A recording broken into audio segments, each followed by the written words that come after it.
Magandang araw sa inyong lahat. Welcome back na naman sa channel na ito.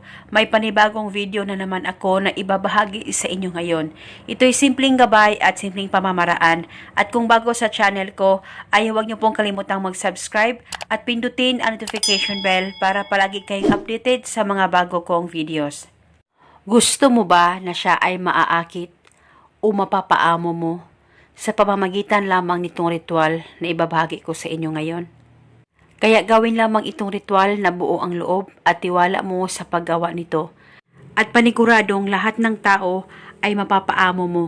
At kung ikaw ay may gusto sa kanya o kung ikaw ay may crush sa kanya, ay maaakit mo siya sa pamamagitan lamang nitong ritual na gagawin mo ngayon. At gawin lamang itong ritual sa araw ng Martes at Biyernes lamang sa kahit na anong oras na gusto mo. Ang gagawin mo lamang, kumuha ka ng isang basong tubig. Malinis po na tubig ang gagamitin natin sa ritual. At pagkatapos, lagyan mo lamang ito ng kaunting asin. At pagkatapos, hawakan mo ang baso, mag-focus at mag-concentrate ka.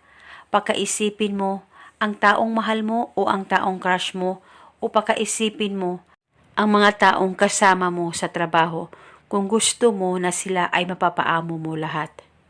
At pagkatapos, ibulong mo lamang ang makapangyarihang salitang ito.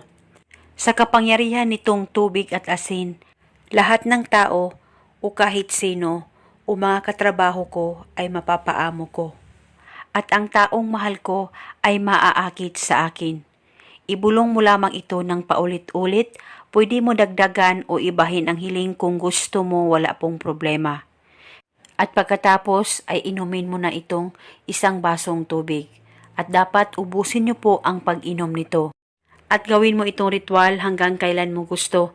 Basta gawin mo lamang ito ng Tuesday and Friday sa kahit na anong oras na gusto mo.